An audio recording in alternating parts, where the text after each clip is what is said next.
The Great Darkness.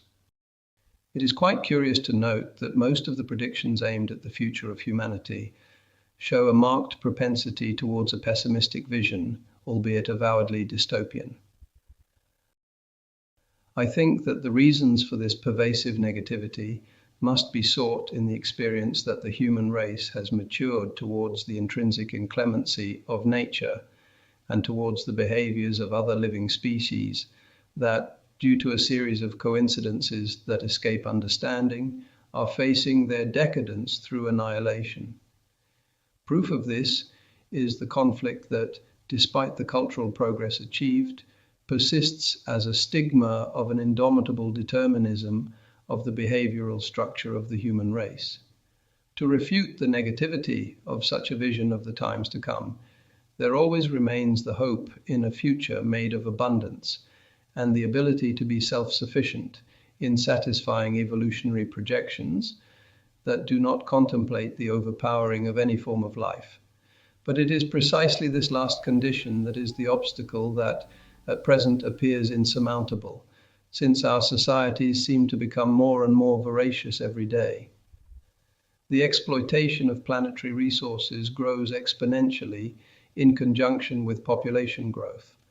With it, problems related to pollution, supply, coexistence, social security, and the governability of increasingly unstable masses increase, devastated by profound contradictions that distance the ability to resolve conflicts in a simple and pragmatic way. In the science fiction novel Unexpected Path, I described the Big Dark as the height of the risk of extinction of the human race. The presuppositions of this risk are hidden in the excessive trust that contemporary man has in technological aid, conceived as a safe conduct to overcome an unexpected crisis.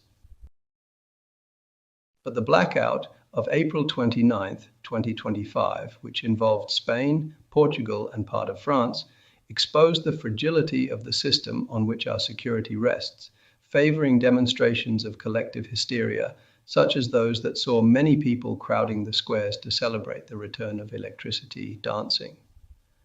Therefore, one wonders, how could we cope with the sudden end of fuel, considering that we consume a quantity comparable to a medium-sized lake every day? Of course, oil and gas will not run out overnight, but with the ever-increasing pace of their exploitation, the risk of an accelerated end is quite likely. At this point, I could be proven wrong by those who claim that electricity is in an advanced stage of development. Hydrogen and nuclear power are following closely behind, in addition to who knows what other studies underway. In the meantime, while we wait for these technologies to make up for the quantities of the previous ones, who will supply the supermarkets of the megalopolises? How will the agricultural vehicles travel to produce the necessary quantity of supplies? With what energy will the industry be able to make the production chain work? It is clear that if humanity has not yet structured itself to face such an eventuality, it risks falling into chaos with catastrophic consequences. Proof of this are the contemporary megalopolises increasingly overcrowded, real basins of misery, exploitation, violence deriving from crime, corruption, and bad governance, elements that draw a picture of a life polluted in every aspect. Without bothering the Malthusian theory, according to which there is a difference between the growth of the population, which is geometric, while that of the means of subsistence is arithmetic, discrepancy that would lead to the imbalance between available resources, especially food resources, and the ability to satisfy a constant population increase, it is clear that the problem is taking on increasingly clear and well-defined contours. I use a metaphor to explain the issue. Our planet can be compared to a lifeboat designed to accommodate a maximum of 50 people, but in which 60 are loaded, trusting in an excessively optimistic assumption that the sea will always remain calm. Soon, however, the harsh reality would show us the unforgivable error of this choice, leading to the sinking of the lifeboat with all its occupants. It is therefore essential to worry immediately about moderating a controlled growth that prevents humanity from falling into the abyss, avoiding excessive proliferation where environmental conditions and the resources connected to them do not allow it. Even if the assumption seems extremely cynical, we must not forget that survival does not contemplate moralisms of any kind. Nature itself is immoral and ruthless. It is we who too often try to humanize certain manifestations of it, in the belief that it will make it less cold and adverse, more in line with our process of classification between good and evil.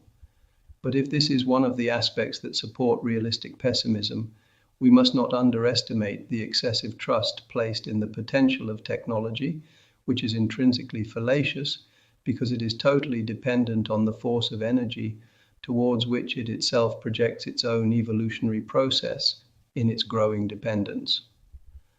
In simple terms, it can be said that energy is used by technology to increase the energy that technology uses. The simplicity of this cycle of interdependence makes explicit its extreme fragility that can be determined by the total or temporary interruption of the flow of energy expended. It follows that in an increasingly connected system, such as the one towards which the future of humanity seems to be directed, the momentary absence of connection between some synapses of the global network can trigger an entropic degenerative process with unpredictable consequences.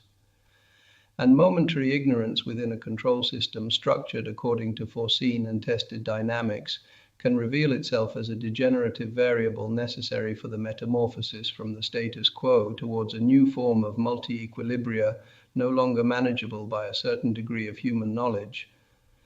At this point, it is necessary to explain the phases that, starting from the assumptions of a systemic conceptualization, would lead humanity into the abyss of the Great Dark. One of the many causes must be identified in the increase in global ignorance. Ignorance determined by an excessive dependence on technological aids, such as, for example, artificial intelligence. The phenomenon of cultural impoverishment is already visible in various social groups, which more than others make use of computer calculation systems or linguistic conceptual formulations, renouncing the exercise of the mental one on which the evolution achieved so far by the human being has been based. Therefore, the challenge that awaits us is not to cope with the satisfaction of immediate needs, but to promote an intellectual growth based on the ability to analyze and solve problems independently of the massive help of technology. To understand the causes that could lead to situations similar to that of the Great Dark, we can observe the population density of megalopolises such as Dhaka, the capital of Bangladesh, which today is close to 30,000 inhabitants per square kilometer.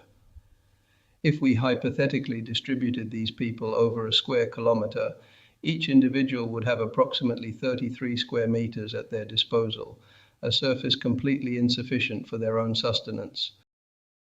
This is obviously an extreme example, but if we consider that only about 33% of the planet's surface, equal to 153 million square kilometers, is suitable for sustenance, and of this only 10 to 11% is arable, we can make an approximate calculation.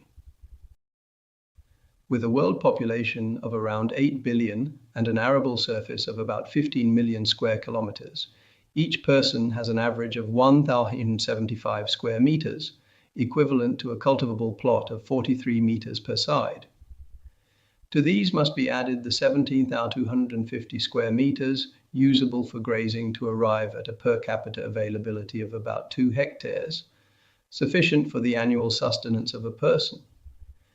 But if we consider that the yield of the aforementioned plot must cope, in addition to seasonal cycles, also with climatic phenomena, then the percentage of yield could undergo negative variations, capable of making sustenance deficient.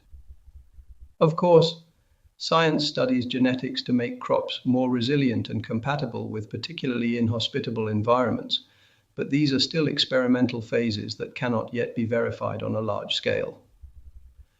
Therefore, the nightmare of globalized hunger and the consequent return, in extreme cases, of some forms of cannibalism remain a specter far from being banished. What about social stability? Universe 25, the experiment conducted by John Calhoun, on a population of mice between 1958 and 1962 seems to outline a predominantly terrestrial dynamic, which sees self-destruction as the evolutionary epilogue of a species favored by abundance and well-being, even if confined to the same environmental context. If one observes the reality of contemporary societies with a gaze free from a biased interpretation, one cannot help but notice the spread of a widespread malaise, accompanied by apathy, distrust, and exasperated opposition in the socio-political sphere. The reasons behind this phenomenon, in my opinion, must be sought in the evolution of communication that has undergone in the last century a strong acceleration followed by global diffusion. This has meant that societies apparently different have become Indianized, in the sense that they have restructured themselves according to a hierarchical order divided by castes. In fact, this order can be identified in the following categories: financiers and top management of multinationals, politicians, military personnel, judiciary and clergy, journalists, professors, popularizers in general, intellectuals, entrepreneurs of large companies, the state and parastatal apparatus, ending with the self-employed followed by wage earners. These last two castes mostly support the economic weight of all the others, as they are the only suppliers of the product. It follows that in this model of society, the management of communication is of vital importance, since it is only through the manipulation of news that the upper castes manage to maneuver consensus, using propaganda to trigger collective phobias, artfully exaggerate some information, while omitting other information that is less suitable for supporting consensus. More and more often, it happens that we hear statements from important people, followed by sudden denials that contradict them immediately after. In this climate, founded on truth and lie truth, people's behavior becomes polarized, leaving no room for analysis and doubt, with the result of generating absolute oppositions. This form of dichotomy serves the leaders of the castes to deconstruct the critical capacity of the masses who, made unable to distinguish the true from the false, end up a priori agglomerating with the part that makes them feel less irrelevant. This is the divide and rule of Roman memory adapted to our times.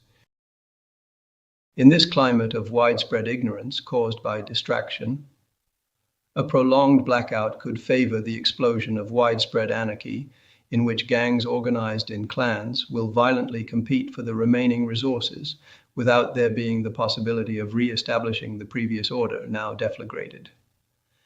In this context, what is surprising is the obstinacy with which human beings show themselves more inclined to exploit their fellow man, rather than engage in a sincere and loyal collaboration useful to both.